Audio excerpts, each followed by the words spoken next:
Olá, seja bem-vindo ao LecCast número 25. Hoje nós vamos falar de compliance aliado à comunidade LGBTQIA+. E para conversar comigo hoje eu tenho aqui o Felipe Faria, que é Head de Riscos e Compliance da Santo Antônio Energia. Fala, Felipe, você me ouve bem aí, cara? Sim, tudo bem por aqui, tudo bem. Legal, Fê. Obrigado por você estar aqui com a gente hoje. O tema é super importante. Eu te convidei para participar, obviamente, até em função do mês do orgulho, né?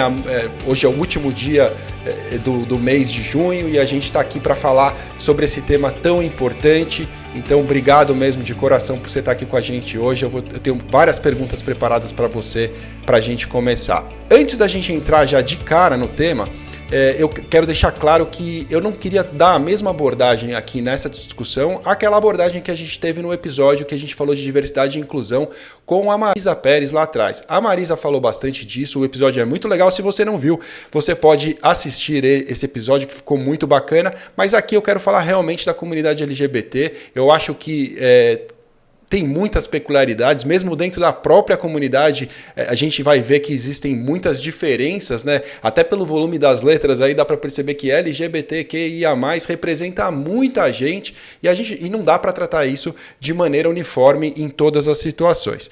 Então essa é a nossa abordagem inicial e até por isso eu queria te perguntar o que são cada uma dessas palavras, o que são essas letras, aliás, LGBTQIA+, se você puder dar uma introdução para que todo mundo esteja na mesma página. Bom, claro, a gente até perde o ar, né? LGBTQIA+. Verdade. E essa nomenclatura, ela pode adicionar várias outras letrinhas ali, que você pode ver pela internet, talvez você vai encontrar aí algumas letras a mais, mas por isso que a gente coloca o mais, porque a gente sempre tenta ser o mais inclusivo dentro da nossa comunidade. Eu digo nossa, porque eu também sou da comunidade LGBT, eu faço parte do G da comunidade. Bom, e vamos lá então, o que é LGBTQIA+. Né, o L são as lésbicas, né?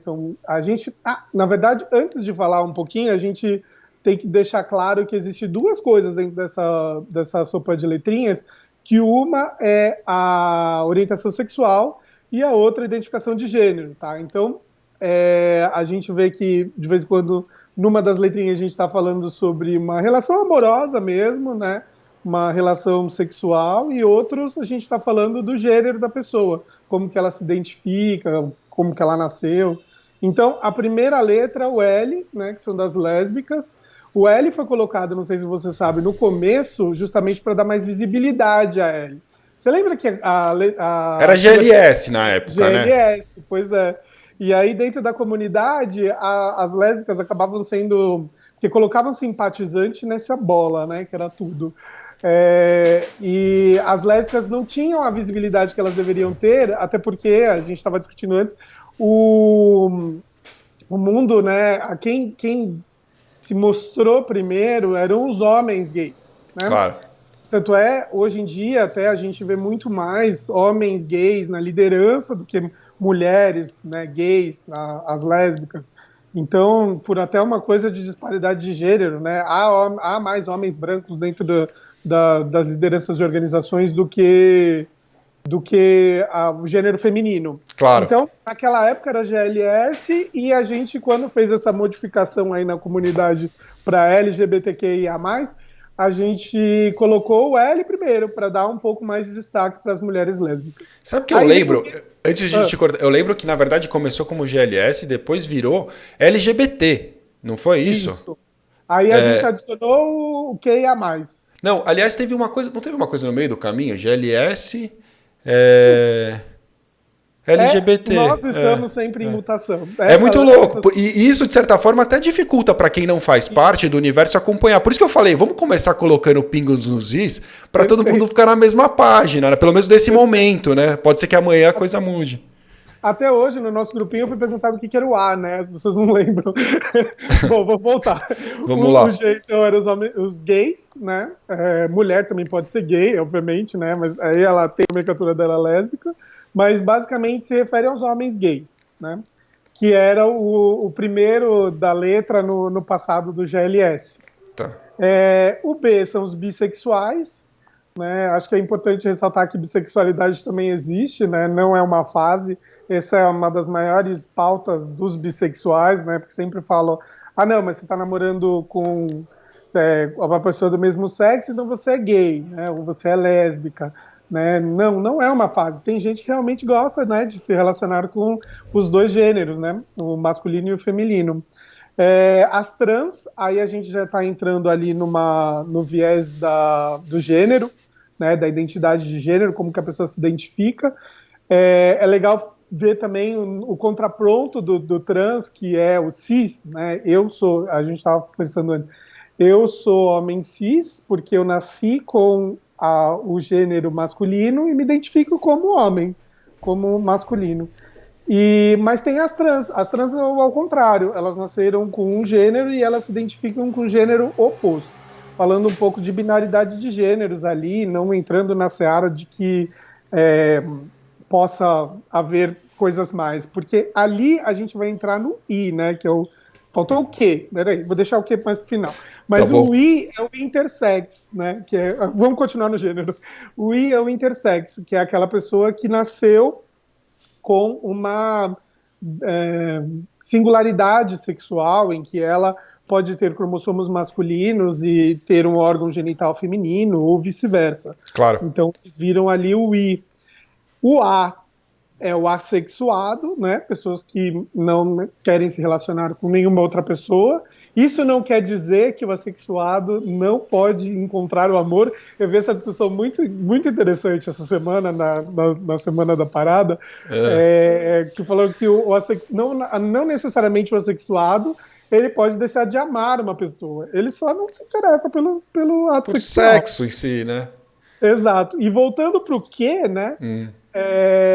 A gente chama, um nome em inglês, que é o queer, né, que são pessoas que elas transitam pela binaridade dos sexos, né? Elas podem se identificar com roupas e jeitos mais femininos num dia, e elas podem ter uma atitude mais masculina no outro. Então são pessoas que não querem se classificar. Acho que o grande porta-voz dessa comunidade queer é o cantor Sam Smith. Ele já se identificou como queer muitas vezes já, e você vê que até nos clipes dele ele se utiliza muito dessa singularidade de transitar entre o masculino e o feminino dentro da nossa comunidade LGBTQIA+. E o mais quer dizer que existe muito mais sexualidade, muito mais singularidade dentro da comunidade que a gente também quer adicionar, como, por exemplo, os pansexuais, né? A Anitta, por exemplo, já falou que ela era pansexual. É mesmo? Não sabia algum tempo disso. atrás. Então, assim, existem outras mais letrinhas que até pela internet as pessoas vão buscar, Claro. né? E vão encontrar, e só para não ter esse questionamento, mas faltou o A, faltou o B.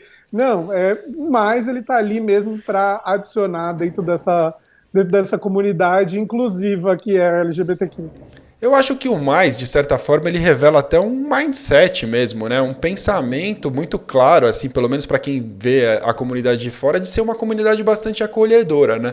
A gente conversava antes de iniciar que cada uma dessas letras representa um universo específico, com problemas específicos, com, enfim, cenários muito diferentes, mas você percebe que existe uma união, né? Pelo menos uma linha condutora. Exato. De ser gregário, vamos dizer assim, né? Um pensamento gregário. E isso é bastante interessante. Eu queria, seguindo aqui a nossa conversa, né, pelo menos partimos de colocar todos na mesma página sobre as letras, eu queria que você contasse um pouco de história pra gente. Porque, junho é o mês do orgulho, muito bem, mas pouca gente sabe o que aconteceu de verdade. Então eu queria que você contasse para as pessoas o que é Stonewall e o que aconteceu lá em 1969, por que se tornou importante essa data, né? Como que a coisa começou. O Stonewall, na verdade, como a gente tem uma cultura extremamente americanizada, né, a gente acaba levando certos acontecimentos que acontecem nos Estados Unidos como uma verdade, né, mas a gente leva muito como o orgulho o dia que aconteceu o protesto de Stonewall. O que aconteceu, na verdade, Stonewall era um bar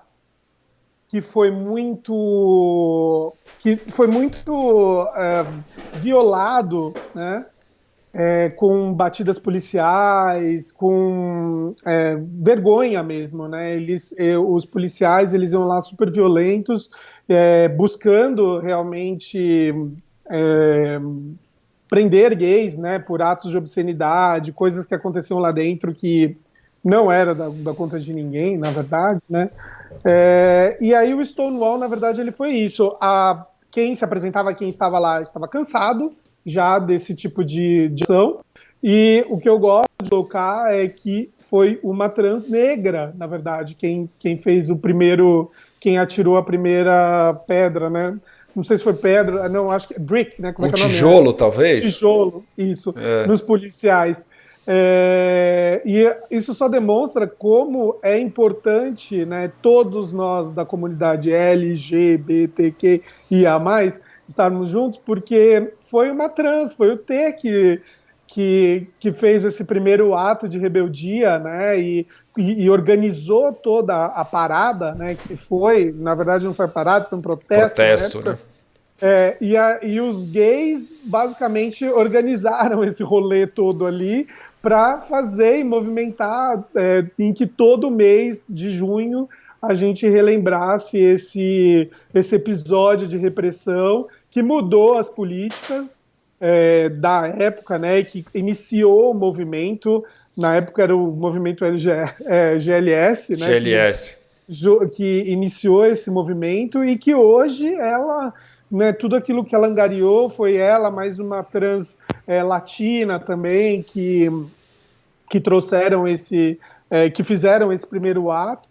E, nossa, tem vários documentários, inclusive no Netflix, sobre a marcha P. Johnson, e eu também recomendo bastante a ver, se você se interessar sobre o Stonewall, mas ele basicamente foi uma manifestação, e hoje a gente comemora como orgulho, né, por tudo aquilo que a gente já conseguiu desde aquela época até hoje, que a gente tem paradas internacionais, paradas mundiais, né? A cada 2, 3 anos acontece uma World Pride em algum lugar, não sei se as pessoas também conhecem, mas em algum lugar do mundo, né? A última foi em Nova York no ano passado, já teve também em Madrid, onde basicamente todo mundo da comunidade mundial se encontra naquele lugar para celebrar o orgulho. E a gente utiliza esse meio para relembrar a mesma marcha que, aliás, ela foi o término, né, como ela foi assassinada, foi encontrada morta no rio Hudson, em Nova York, e eles falam que ela se suicidou, mas é algo que acontece muito com a sociedade LGBT, com a comunidade LGBT, né? Na época, a polícia deu esse reporte falando que foi suicídio, mas provavelmente, até hoje, a gente sabe como a comunidade trans sofre nas mãos, né, da polícia e da sociedade, né, mundial. E aí, então, pairam algumas dúvidas sobre a morte dela, então é legal até também relembrar essa luta das trans que existe até hoje e é bem complexa em relação à violência, né? Sem dúvida. A violência da sociedade é muito forte em relação a trans, justamente porque elas estão tentando mostrar quem elas são por dentro, né? Que não se sentem daquele gênero que elas têm. E infelizmente a sociedade não permite ainda que elas sejam quem elas são, né? É verdade. Então os gays, na verdade, eles pegaram todo esse acontecimento do Stonewall e conseguiram manter e criar grupos e comunidades e aumentar a comunidade LGBT para aumentar o senso de pertencimento mesmo, né? Que você não é diferente, né? A gente comentou também um pouco antes que na época que eu saí do armário, realmente as coisas eram bem diferentes mesmo. A parada era diferente, né? Você não via tantas famílias. Hoje em dia é muito legal ir no comecinho da parada lá na Paulista. Aliás, uma saudade que esse ano a gente não vai poder ir. Eu adoro paradas. Eu já fui na de Madrid, já fui na de Tel Aviv, que também foi outra experiência muito legal. Você foi para Tel Aviv, que bacana. Pô, Tel Aviv é fantástico, né? Um lugar muito especial. Não, e assim, todo o fato de você estar ali no ambiente repressor, teoricamente, né?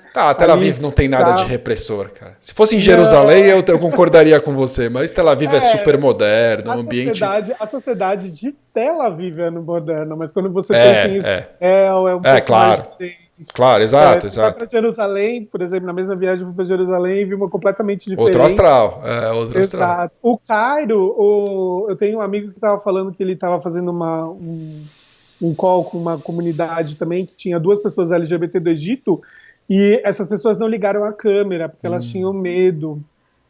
E o Cairo realmente foi uma experiência bem difícil, né, para quem é da comunidade LGBT passar por ali. A gente desarmava a cama, assim, tentava não demonstrar tanto, justamente porque sabia que era uma comunidade não inclusiva, né? Mas você sabe, Fê, que no Cairo é difícil para todo mundo. Quando eu estive no Cairo com a minha esposa, a gente desceu do avião e saímos numa boa do aeroporto. Ela estava com uma blusa que devia aparecer talvez, sei lá, 3 dedos aqui do colo, aqui, parte superior aqui. Não aparecia nada, zero. Mas você via certas pessoas, né, os homens, meio transtornados, né, com aquela coisa olhando. Aí vem aquelas piadinhas de, quer trocar a mulher por camelo, aquelas coisas prontas.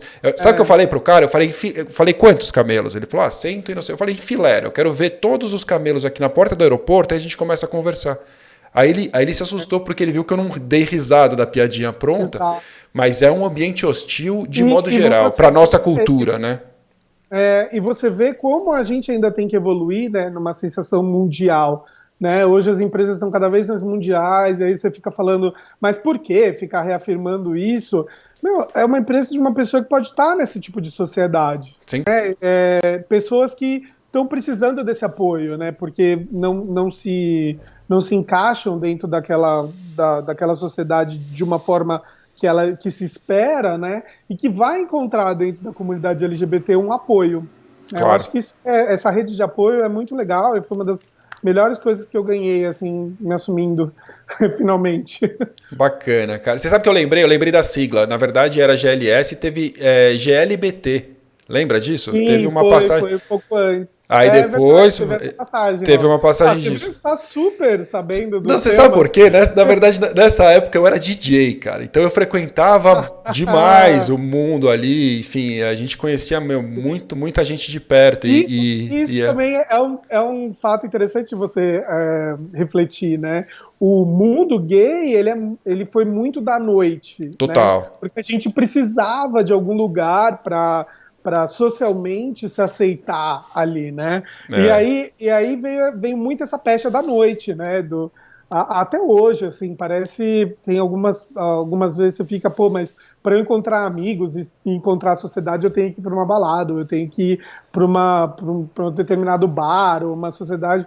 E eu vejo que, por exemplo, pelos Estados Unidos, essa é a minha percepção um pouco, de que eles são muito melhores em criar sociedades que não sejam tão envolvidas com a noite, né? Apesar de todo mundo gosta da noite, né? A noite é muito, muito interessante, claro. Principalmente a de São Paulo, né? Que é ótima, mas fica sempre esse link de você vai para balada, então você tem aquela balada específica, então você vai ver aquelas pessoas específicas, e talvez tem gente que não quer, não se interessa pela balada e não, né? Também quer ter uma comunidade para pertencer. Né? Claro. Mas os gays realmente foram muito envolvidos na noite por isso, porque eles precisavam se esconder, né? Eu, antes de sair do armário, era muito ligado a isso, né? Porque era o lugar e o ambiente que você poderia ser você mesmo, né? E aí a gente já vê como é desigual o mundo em relação aos héteros, né? Porque hétero você pode ser em qualquer lugar, você pode arrumar um namoro, você pode arrumar uma pessoa para você conhecer no ambiente de trabalho, no bar, na esquina. Agora, para um gay, a história já é completamente diferente, ainda mais se for trans também é diferente, né? Se a pessoa for trans é mais complexo, né? E você sempre tem o medo da violência, né? Que esse aqui é o pior da comunidade. Claro, é claro. Realmente, assim, tem muitas peculiaridades e eu queria, na verdade, puxar a nossa conversa, obviamente, a nossa conversa para o ambiente corporativo. A gente vai falar um pouco sobre o papel de compliance, que é super importante no acolhimento das pessoas LGBT. Acho que aí vai ser muito legal a gente falar disso, mas até queria, antes de entrar propriamente no universo corporativo, eu queria trazer uma pergunta que eu recebi. Eu comuniquei que eu ia fazer essa gravação e recebi aqui algumas perguntas. Então, a primeira pergunta que eu queria colocar na tela é a pergunta da Amanda. A Amanda fala assim: como lidar com um funcionário que acha que isso é tudo mimimi? Aí eu queria linkar esse tudo mimimi com um mimimi no clássico, que eu encontro nesses assuntos, que é assim, então por que não tem o mês do orgulho hétero? Que é um mimimi, talvez, número 1. Então eu queria que você abordasse esse cenário, como lidar com essas pessoas que menosprezam a importância desse tratamento que deve ser dado e principalmente essa resistência que existe, principalmente, né, do homem branco hétero em defender essa coisa tem que ter um mês do orgulho hétero. Como é que você enxerga isso, cara? Vamos lá. Só bomba, Fê. É só pergunta fácil. Problema. Não, eu acho que são perguntas assim que a gente precisa entender. Se tem essa dúvida, eu acho que a gente precisa realmente sanar ou pelo menos refletir, né? Porque eu também não tenho todas as respostas, mas a gente pode junto construir alguma coisa. Por que não tem mês do orgulho hétero? Porque você não precisa, né? Os héteros não precisam disso, eles não são perseguidos. Você não chega aos 16 anos, sei lá, aos 15 anos, senta sua mãe lá na frente da sala e fala: mãe, pai, eu sou hétero. Não existe isso. E você também, além de não esperar ter que fazer isso, você também não espera uma reação negativa se você falasse que você é hétero dos seus pais. Verdade. Né? E isso a gente vem sofrendo há muito tempo. Hoje em dia é por isso que a gente tem casas de acolhimento realmente aos LGBTs, porque dentro da nossa sociedade há um problema muito difícil de aceitação, né, dos LGBTs, tanto crianças, né, porque tem algumas crianças que saem realmente do armário e nitidamente, né, trans ou gays, logo no começo, né.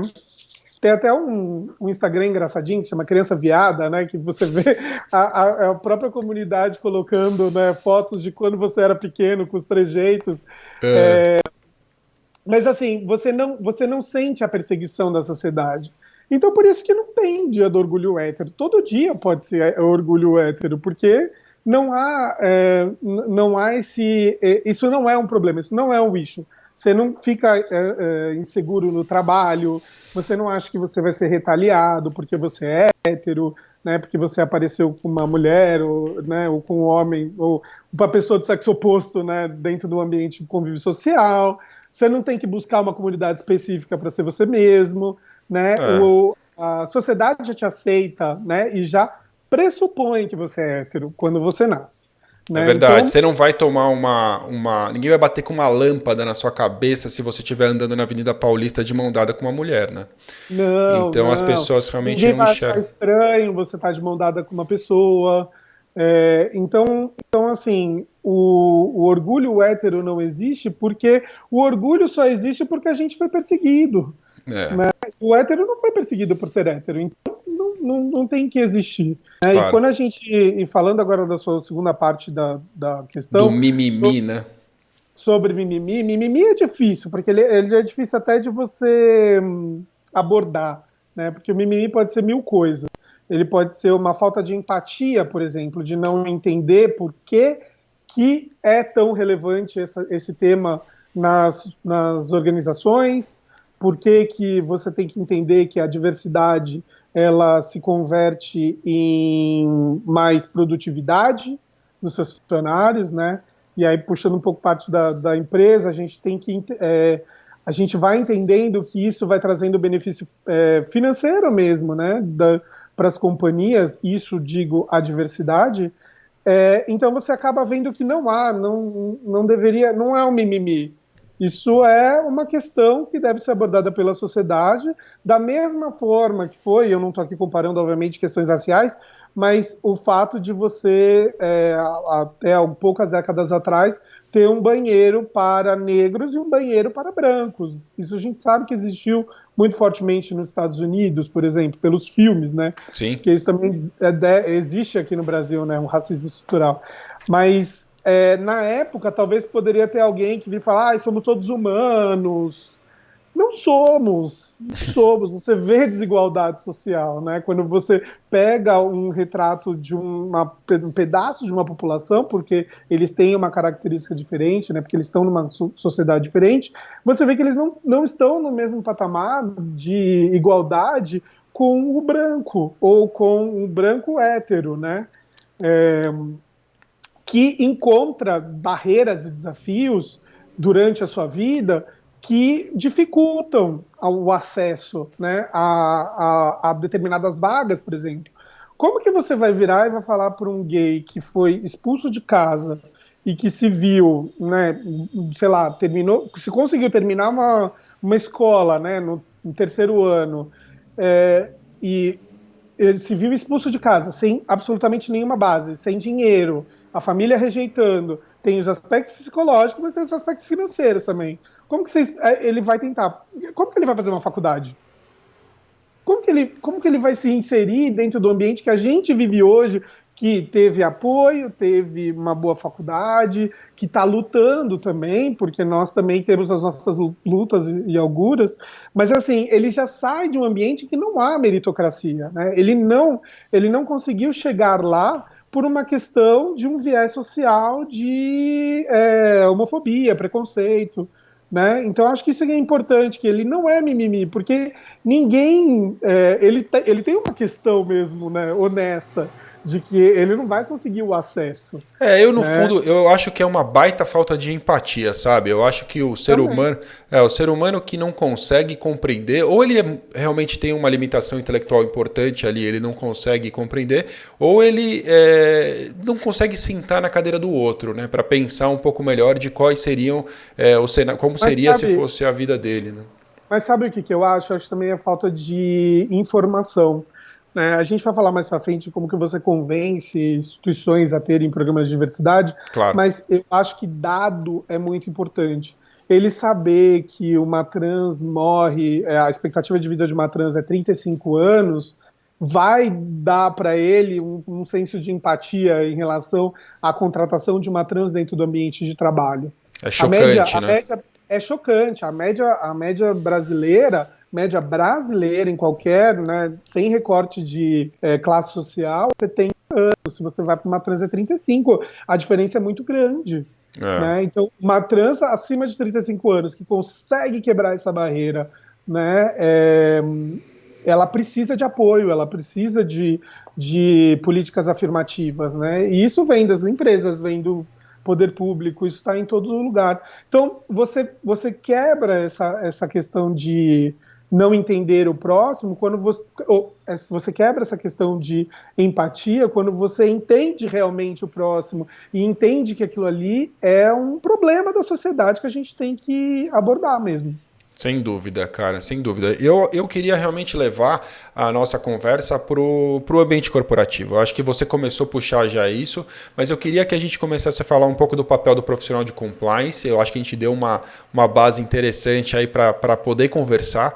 E eu queria que você falasse sobre os principais desafios que enfrentam as pessoas da comunidade LGBT para ingressar no mundo corporativo. Eu não quero generalizar, porque eu sei que cada um enfrenta uma dificuldade completamente diferente. O que você falou aqui, para mim, é bastante claro, né?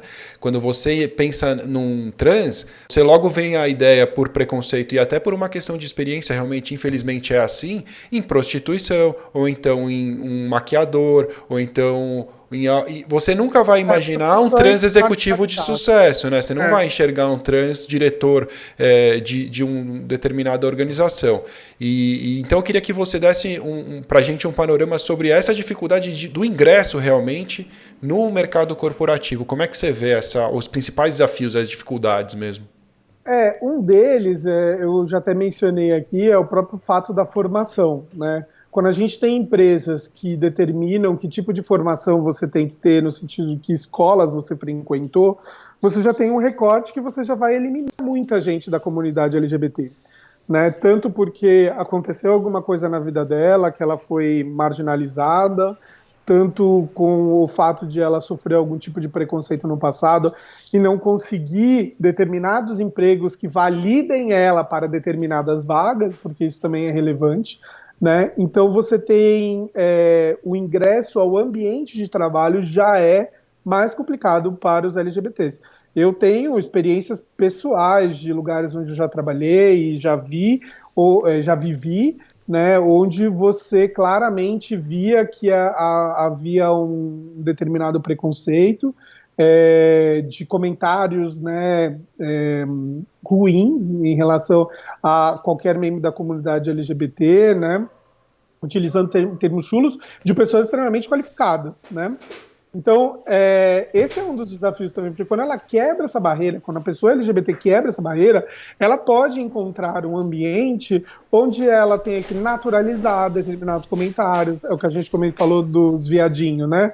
Do para de viadagem, né? Isso pode chocar alguém da LGBT de uma forma muito mais complexa do que a pessoa que emitiu aquele comentário achava, né? Porque nós estamos dentro de uma sociedade que está evoluindo. Então, ela quebra essa barreira e ela ainda tem 1000 barreiras dentro do ambiente de trabalho.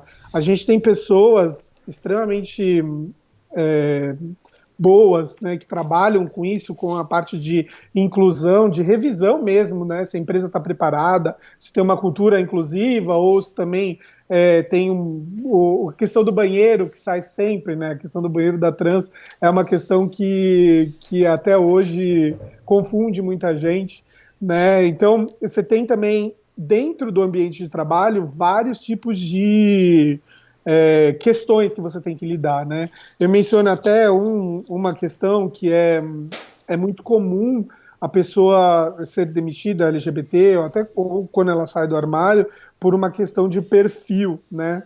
Porque aí você vê que é uma questão tão ampla que você pode colocar ali dentro aquela cesta qualquer tipo de situação, né?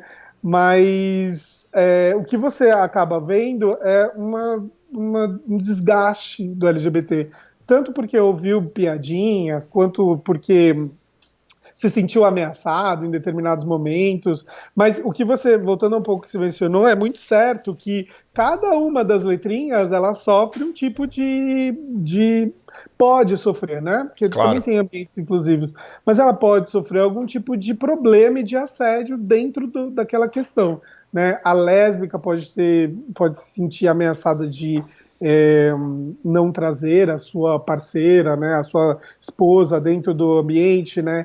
Conversas na hora do almoço podem ser complexas e complicadas. Assédios, hoje em dia as redes sociais elas são bem abertas, né? As pessoas conseguem se interar sobre as outras muito facilmente, né? Então você tem essa questão do assédio ser muito mais claro nas redes sociais dentro do ambiente de trabalho, que isso influencia, né? E aí a questão do banheiro da trans, né? O intersex que não quer sair do armário, que não sabe como vai se sentir, o bissexual que não se sente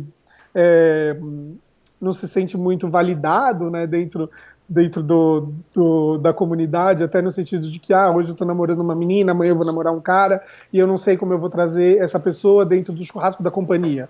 Entendeu? Isso são questões reais, né? E que pro hétero, ele não vai parar pra pensar nisso. É muito distante, né, Fê? Pra te falar a verdade, é muito distante. Esses conflitos não passam pela cabeça do clássico, né? Do homem branco hétero. Ele não considera que isso é um problema. E é muito difícil você chegar para o seu superior e você ter que realmente virar e falar assim: olha, eu vou no churrasco, mas eu vou levar a minha esposa, eu vou levar meu marido, que é uma pessoa do mesmo sexo, e aí você fica em desconforto, você não sabe muito bem como agir, né? E isso por um hétero é mais natural, né? Natural é uma palavra horrível, mas é mais permissivo dentro da sociedade, né? Consertando. Você sabe, Fê, você tocou nos pontos aqui que eu queria trazer para a gente conversar, umas perguntas que eu recebi lá no meu Instagram também, da Nath. A Nath fez algo, e eu já te avisei, né? Só bomba, não tem nenhuma pergunta fácil aqui. Mas a Nath trouxe perguntas boas. Vamos uma por uma aqui, que eu acho que tem muita coisa bacana para você contar pra gente. A primeira é que ela fala assim: como convencer diretorias conservadoras a aceitar o nome social e o uso do banheiro por transgêneros? 2 baita problemas, né? O primeiro, até antes de você entrar, o primeiro, eu lembro quando eu conversei com a Marisa, às vezes o primeiro é até de sistema, né? O sistema admitir a utilização de um nome social já tem coisas arcaicas que não viabilizam isso. E depois o banheiro, o clássico problema do banheiro. Como é que você vê essa história? Esse é complicado. O nome social é complicado desde o começo, né? Ele é complicado desde de você Você já parou para pensar se você mandasse um currículo com um nome feminino e aparecesse lá feminina mesmo, só que as pessoas sabem que você é trans e você tá com seus documentos em outro Outro nome? nome. Você manda o seu currículo com o nome social ou com o nome que está na sua carteira de trabalho, entendeu? Então, até para se candidatar já tem ali um problema. Já é o obstáculo número 1, né? Talvez. Já. É isso que eu falo, assim, os LGBTs, assim, eles têm obstáculos específicos de cada um deles, mas, assim, são muito básicos. Hoje em dia a gente ainda está patinando muito no básico, né? Mas o convencimento dos chefes corporativos. Eu gosto da ideia de convencer por números. Eu sempre achei que o conservadorismo ele vai até uma determinada página, né? Se ele realmente conseguir se convencer de que há não só uma necessidade da própria sociedade, né? Como há benefícios financeiros envolvidos, eu acho que isso você consegue convencê-lo muito mais facilmente, né? E infelizmente a gente está num mundo atual que a gente precisa realmente utilizar nosso poder de persuasão. Não são muitas pessoas que veem ganhos nisso, mas eu acho que quando você traz números, você consegue convencer melhor. E se você ainda tiver um pouco de problema com isso, né, de trazer números, eu acho importante você ver a concorrência. Porque se a concorrência já tiver, se você tiver grandes players de mercado fazendo já atitudes, né, e tendo um programa de diversidade, etc., você também consegue convencer seu pequeno a se equipará-lo, né? A gente fala dentro do compliance que a gente tem reforços positivos, né? Quando para você reforçar uma atitude, você tem que é muito mais fácil penalizá-lo, né, que as pessoas ficam sabendo e ficam com medo. Mas quando você faz o repouso positivo, as pessoas querem se equiparar àquela pessoa, né, que foi bem vista dentro daquele ambiente, né? Claro. Então, eu vejo muito reforço positivo e por isso que eu acho que as empresas cada vez mais, as grandes mesmo, Burger King, Ambev, Natura, elas têm que se posicionar para dar esse apoio para a gente conseguir trazer esses assuntos para as menores. O programa de compliance foi basicamente isso, né? Começaram nas grandes empresas, a gente teve todo aquele lance de penalidade, mas começaram nas grandes empresas e aí as menores falaram assim, bom, agora eu acho que eu tenho que me esforçar nesse ponto. E eu espero bastante que a diversidade siga esse mesmo caminho, entendeu? As grandes empresas sendo chamadas às suas próprias responsabilidades e aí as pequenas tendo que se adequar, porque, por exemplo, se uma Ambev virar, eu não sei, tá, se ela faz isso, mas se ela virar e falar que precisar de um programa de diversidade para virar fornecedor, você vai mexer o mercado inteiro a respeito disso e você vai trazer uma importância muito forte em relação a esse tema. Esse é um pensamento bastante inteligente. Fala, Fê, desculpa, te cortei. Não, fizeram muito com isso com o compliance. Né? Era meu ponto. Você viu o risco? Desculpa. Não, imagina, mas a gente está concordando, a gente está concordando. A gente está concordando, é verdade, é isso mesmo. Quando você vê que as grandes empresas estão atuando dessa forma, você vai e você obriga todo o mercado a atuar com isso, né? Então isso também pode ser uma boa coisa para você convencer aí seu management conservador. Eu acho que você tem toda a razão, e quando eu dizia que tem a ver com compliance, talvez quem está ouvindo não esteja entendendo exatamente o que eu estou querendo dizer, que a gente está querendo dizer, mas compliance pressupõe uma cadeia de responsabilidade onde eu não contrato uma empresa que não tenha boas práticas, não tenha comprometimento com as mesmas boas práticas, com a ética e integridade que eu tenho. Então eu crio uma cadeia de responsabilidade, eu imponho como grande player do mercado, que os meus fornecedores também adotem posturas adequadas ao meu programa de compliance, entendam a importância disso, isso cria uma onda de transformação. E é por isso que faria muito sentido que as grandes puxassem a corda também em relação ao assunto da diversidade. Eu acho que serve como exemplo, você tem toda a razão, as métricas são muito importantes, como você colocou, e eu sinto que também nós vamos enfrentar mais dificuldades em alguns determinados segmentos. Quando você pensa, por exemplo, no mundo agro, quando você pensa no setor automobilístico, enfim, você pode pensar em certas indústrias que vão enfrentar naturalmente mais dificuldade do que outras. Sim, né? Mas posso dizer, a Ford tem um programa de diversidade há muito tempo, super bem avaliado. ArcelorMittal, eu sei, a Petrobras tem um programa de diversidade que vai até o petroleiro lá na estação. Eu acho que essas empresas elas têm que tomar cada vez mais essa frente, né, para regular o mercado, como você diz, e também para demonstrar, né, se aquele missão, visão e valores faz sentido, né. Esse é outro tema que também o compliance toca bastante sobre isso e opina bastante sobre isso, missão, visão e valores. E de vez em quando você tem algo muito bonito ali escrito que pode se traduzir como um incentivo ao programa de compliance. Né? Você virar para o seu manager e falar assim, olha, você escreveu aqui que você apoia todas as raças, gêneros e apoia, então por que você não faz um programa de diversidade a respeito disso? Né? Pode ser chamado a isso. Né? Ou pode ser chamado para alguma crise. Hoje em dia, as redes sociais elas realmente movimentam bastante essas crises reputacionais e você pode ter aí como programa de diversidade um bom aliado. Sem dúvida. Cara, quando o papo é bom, o tempo voa. A gente está aqui com o nosso tempo voando, mas eu quero correr porque tem algumas perguntas que eu não posso deixar de te fazer. Eu queria terminar. Vamos terminar rapidamente as perguntas da Nath. A gente pode falar de forma mais objetiva nas demais, até porque, enfim, banheiro por transgêneros, né? Um grande problema com, na verdade, algo tão simples por trás. São seres humanos que precisam usar o banheiro, fim. Lá, quando eu discuti isso com a Marisa, a gente causou uma baita polêmica. Teve pessoas que ficaram super ofendidas com o fato da nossa conclusão ser que banheiro não precisaria ter plaquinha. Na LEC a gente tem um banheiro feminino, tem um banheiro masculino e tem um banheiro que, na verdade, foi pensado para um banheiro de deficiente, mas boa parte do tempo ele está livre e ele é um banheiro livre para quem quiser usar. Fim, desde que você saiba usar um banheiro, você está convidado a usar um banheiro que não tem plaquinha. Ele tem ali, na verdade, uma prioridade para o deficiente por uma questão de estrutural. A minha posição é exatamente essa. Se você está...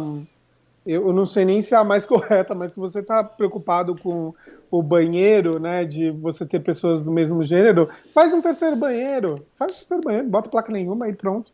Né? O grande lance é que são como direitos humanos, né? As pessoas precisam ir no banheiro, né? E se elas não se identificarem com nenhum gênero, coloca um banheiro que não tem essa definição e pronto. Tem algumas regulamentações trabalhistas que vão impor alguns banheiros. Tá tudo certo. O que a gente está dizendo, na verdade, assim, que além do mínimo, você tiver condições, você pode ir além. Por que não? Por que não ajudar a pessoa a se sentir melhor sem que alguém, por algum pensamento mais arcaico aí, ou mais retrógrado, se a gente pode dizer assim, se sinta ofendido, né, com a presença de alguém. Vai saindo até do tema da trans, que é super discutido. É mais óbvio, né? Também tem gays também que sofrem esse tipo de preconceito.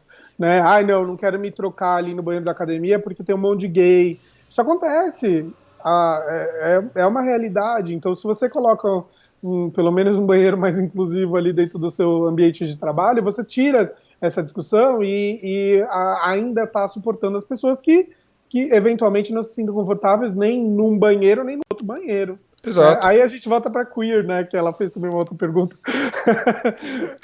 É verdade. Ela pergunta da queer, bem lembrado. Ela fala como lidar na empresa com a fluidez de gêneros dos queers. Realmente, né?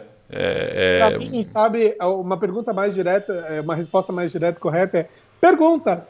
Pergunta para ele. Pergunta para ele. Se você ficar trans, pergunta para ela. Como que ela quer ser chamada? É de Maria? Chama de Maria. Chama de João? Chama de João. Pergunta. Eu acho que essa questão, né, de fazer questões, elas também fazem parte da mudança da cultura. Se você tem dúvida, né, é um membro da comunidade LGBT, eu até hoje não vi nenhum tipo de discussão de você ofender, né? Só não vá perguntar se a trans é operada, porque isso é uma ofensa imensa. Cara, mas isso seria uma ofensa se eu fizesse para qualquer tipo de operação. Se eu perguntar para uma mulher se ela tem prótese no peito. E não vai fazer ela mais ou menos mulher o fato dela ser operada ou não. Então não precisa perguntar. Aliás, não precisa. Você pode ter a curiosidade, mas não pergunte. E assim, você faria essa pergunta em qualquer outro tipo de operação? Não faria. Por que você se sente no direito, na liberdade de fazer uma pergunta dessa? Algo tão sensível. E o mais engraçado, tem um novo documentário Netflix que fala das trans mesmo. E teve várias, assim, a Oprah fez esse tipo de pergunta, sabe? Se você vê no passado, essa pergunta era muito, muito feita. Só que hoje em dia a gente já evoluiu, até elas já pediram desculpa sobre isso, porque assim as grandes entrevistadoras, né, da CNN já fizeram essas perguntas para Roberta Close, para Liati, lembra da Liati, a filha daquele jogador de futebol, né, que virou uma top model? Ela também sofreu muita transfobia dentro desse ambiente, porque perguntavam para ela. Mas assim, tirando isso, pergunta como que ela quer ser chamada, como que ela se sente mais confortável, se ela pode, o dia, né, se ela está usando um dia uma calça, um dia um vestido, não tem problema nenhum. Né? Se você tiver essa dúvida, né, do como que é aquele ambiente, como que ela se sente mais confortável, pergunta para ela. Eu acho que... Não, isso corta muito do problema, porque quando você fala com naturalidade, acho que você não pergunta por se sentir constrangido. E esse constrangimento causa um problema muito maior. É muito melhor você falar com naturalidade e eventualmente cometer um engano, e tá tudo bem. Se for natural, a pessoa não vai porque é um engano, de certa forma. Né? Se for genuíno. Exato. Eu acho que você tem toda a razão. Eu acho que a conversa, a transparência, né, a franqueza ali na discussão é o melhor que você pode ter. Fê, a gente está com o tempo super estourado, mas eu não quero deixar de te perguntar o tema central da nossa discussão aqui, pelo menos para a gente chegar aqui nas nossas conclusões. O que compliance tem a ver com isso? O que verdadeiramente pode fazer um profissional de compliance que está nos assistindo, está nos ouvindo aqui pelo LecCast, para acolher de forma efetiva as pessoas da comunidade LGBTQIA+. Bom, tem tudo a ver, na verdade, né? Porque a gente lida com pessoas e a gente está lidando com comportamentos, né? A gente lida com a cultura da companhia. Então, eu costumo dizer que se você tem uma cultura tão fechada assim, as pessoas não vão assistir eles vão assistir a abertura nem para falar de alguma questão, né, de assédio, nem de fraude, nem algo que o compliance clássico quer, aquele anticorrupção. Né? Porque se você não tem esse ambiente inclusivo, você não tem essas questões sendo colocadas. Né? E eu vejo também, e eu tenho defendido isso até num artigo que a gente vai publicar ainda junto com a LEC, que em cada um daqueles 9 pilares, você tem ações que o compliance officer pode atuar de uma forma a abrir mais um programa de diversidade. Não precisa ter um programa de diversidade tão formal, por exemplo, para você reformular o seu canal de denúncia e colocar assédio ou alguma questão relacionada à diversidade, alguma reclamação dessa dentro do seu canal de denúncia como um tema, né, que a pessoa pode escolher lá. Então, você tem acabar com comportamentos inadequados, as piadinhas dentro do escritório, os treinamentos que a gente faz voltado ao assédio, eles também podem abordar diversidade dentro dessa ação. A gente tem hoje em dia discutido muito sobre as microagressões, né, que é o falar, nossa, para de viadagem. Né? Isso é aquela microagressão que o LGBT pode até escutar e não falar nada, mas é uma microagressão dentro do ambiente de trabalho, né? E pode ser que ele se ofenda muito e queira falar aquilo como uma questão de assédio, que você vai ter que investigar depois. Né? Claro. Analisar as questões de contratação, né? A gente quer, na verdade, fomentar sempre uma cultura justa, né? E uma cultura que você contrate sempre os melhores de uma forma transparente, né? Então, analisar essas questões de contratação, se elas privilegiam muito uma raça ou um gênero, ou a gente com certeza deve ter ouvido em algum momento na sua carreira, você ouve falar, não, essa vaga é melhor ser um homem, ou essa vaga é melhor ser uma mulher. Até hoje se fala esse tipo de coisa, apesar de ser bastante absurdo, até hoje se fala, sem dúvida. Até hoje, né? Porque o que é de mulher e o que é de homem hoje em dia, né? E você vê essas questões ocorrendo sempre. Plano de carreira, né? Como eu falei das dificuldades, por exemplo, que um LGBT tem, né, resgatando o nosso papo do começo, é óbvio que o plano de carreira ele precisa de uma ajuda maior para ele angariar ali outros passos dentro da sua própria organização. Ele pode precisar de inglês, né, ele pode precisar de um arsenal de ferramentas melhor para ele conseguir desenvolver. né? E coisas que, na verdade, podem ser dadas de outros héteros, por exemplo, que já tiveram uma vida mais de certa forma, regular, né? E eu acho que, por final, eu queria complementar que tudo isso é tone from the top, né? Que é o nosso primeiro pilar, né? Você tem uma cultura inclusiva que respeita os funcionários, né? E respeita como eles se posicionam, quem eles são. Isso você traz a produtividade, isso você traz um melhor ambiente de trabalho.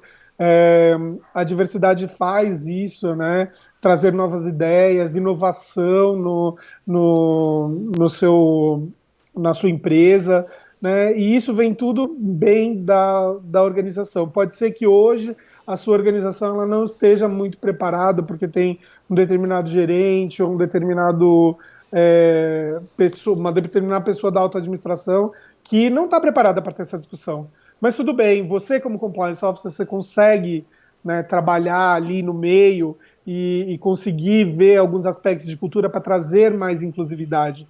Né? Conversar um pouco com a gerente de contratação, por exemplo, ter uma conversa de almoço com ela sobre esses pontos pode trazer um novo viés para o trabalho dela. Sem né? dúvida. O canal de denúncia, eu já mencionei, você pode ir lá, reformular ele. Então, assim, são várias ações que você pode trazer. Não precisa ser aquele suporte claro, né? Você não precisa ser a Uber ou a Ambev que vão lá e patrocinam a parada LGBT, etc.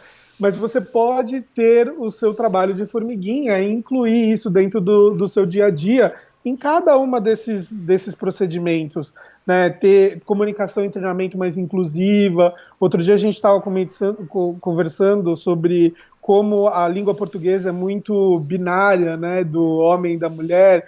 Então você tem, a maioria das palavras, por exemplo, elas são masculinas, né? Então você pode tentar... O plural é masculino, né, Fê? O plural é masculino, né? Então são pequenos atos, na verdade, que você vai ver que alguém da comunidade que pode não ter saído do armário, pode estar com dificuldades dentro de casa, pode virar e falar assim, putz, olha, eu me senti mais confortável aqui, olha como foi legal, olha como eu gostei, como eu gosto de trabalhar aqui, né? E você melhora o seu engajamento, minimamente. São pequenas ações que você pode fazer ainda, não precisa determinar todo um programa de diversidade, mas você pode sim atuar, o compliance pode sim atuar como aliado. Cara, eu acho genial o que você está dizendo, porque leva muito para o mundo real. Eu não gosto muito quando as discussões ficam no campo do como seria ótimo se todos fossem assim. É claro que seria ótimo se todos fossem assim, e a gente vai chegar lá. Mas puxando para o mundo real... empresas têm limites, né? Algumas empresas têm limites de pessoas, outras têm limites de recursos, outras têm limites, enfim. Se você fizer o que está ao seu alcance, eu acho que já é importante, né? Eu mesmo acho que a gente tem que fazer cada vez mais esse tipo de conversa aqui. Fico muito feliz, cara, que a gente tenha feito esse bate-papo. Aprendi pra caramba com você mais uma vez e sobre esse assunto tão importante. E acho que a LEC tem que cumprir esse papel também, cara. Eu acho que a gente tem que cada vez mais dar voz mesmo aqui para várias causas como essa, como são as pessoas do mundo LGBT que precisam realmente de suporte. Existe uma desproporção muito grande, né? Se você fizer aquele exercício mesmo que a gente comentava antes de entrar aqui, de olhar para dentro, né? Olhar como está a sua organização, exatamente. Cara. Como é que você está hoje? Faz seus vieses, né? Você contratou algum analista de compliance, por acaso que seja negro ou que seja LGBT? Você só contratou branco? Você só contratou branco loiro? Né? A gente tem vários vieses e é difícil lutar contra eles. Sim. Mas quando você entende que você tem esse viés, você se policia para tentar ampliar mais o seu horizonte. Por isso que essas discussões são boas, porque você vai refletindo sobre algumas coisas que você fez dentro do seu ambiente de trabalho que você pode mudar e fazer uma pequena diferença aí na vida de alguém, por exemplo. Eu fico muito feliz que na LEC a gente naturalmente foi criando um ambiente bastante diverso e acho que, até pelo que a gente conversou, na verdade não foi algo muito estratégico, foi mais porque o assunto lá é super normal, digo normal de recorrente, né? Faz parte do nosso dia a dia falar desses assuntos, então a coisa foi acontecendo naturalmente, não foi uma ação pensada nesse sentido, mas em vários mercados, em várias organizações vai ter que existir uma ação estruturada com o foco Sim. de buscar um nivelamento e oportunidades para as pessoas LGBT. E assim, com tudo isso que a gente aprendeu aqui nessa conversa hoje, com com a peculiaridade que cada um enfrenta, né? Pensar que trans vai ter que viver realmente num universo marginal com uma expectativa de vida de 30 anos é sofrível. Né? É muito pouco evoluído para a humanidade aceitar uma situação como essa, porque não se trata de uma escolha, as pessoas precisam entender isso, não se trata de eu acordei hoje, a pessoa é assim, ponto final, e a comunidade e a sociedade, a comunidade tem nada a ver com isso, a não ser o fato de lidar com aquela situação e ajudar essas pessoas a estarem dentro da sociedade, incluídas e tratadas com todo respeito e igualdade, cara. Então assim, obrigado demais pela nossa conversa de hoje, mas eu tenho um ponto final que eu vou te pegar de surpresa agora, porque eu esqueci de te falar isso antes, mas eu acho que você já viu o LecCast em outras edições, que é fazer uma recomendação final para nossa audiência. Você até já fez uma agora que você falou de alguma série, pode ser livro, pode ser aquilo que você acha que geralmente ligado ao tema faz mais sentido, mas não precisa ser, mas algo que foi importante para você, pode ser livro, série, enfim, vídeo no YouTube, aquilo que você quiser, que você gostaria de deixar aí como uma recomendação final para nossa audiência. Bom, como a gente falou no começo de Stonewall, o artigo foi sobre Stonewall e a gente começou assim, eu vou recomendar sobre a vida da Marsha P. Johnson, ela tá no Netflix, você vê ali um pouquinho de como começou mesmo o movimento LGBT, e você consegue entender um pouco mais sobre o que se torna a comunidade LGBT depois desse evento histórico para nós. Aliás, o Stonewall ele ainda existe, tá? Não foi um bar que foi desativado, não. Ele continua sendo um bar LGBT lá nos Estados Unidos, acho que em Greenwich. E podem visitar se vocês forem se a pandemia permitir que vocês forem para Nova York qualquer dia. Deve ser uma baita atração, inclusive, por lá, sim, né? Fê, obrigado demais, cara. Valeu. Foi muito legal. Obrigado, Calai, por toda a nossa conversa ali. Foi muito bom. Valeu. E obrigado a você também que nos acompanhou até aqui. Se você gostou desse vídeo, deixa um like aqui se você estiver nos assistindo pelo YouTube. Se você estiver apenas nos ouvindo na mídia de áudio, saiba que nós também temos aqui os vídeos no YouTube da LEC. Só basta procurar por LEC News. Se você quiser saber mais sobre compliance, você pode acessar o site da LEC em lec.com.br. Valeu!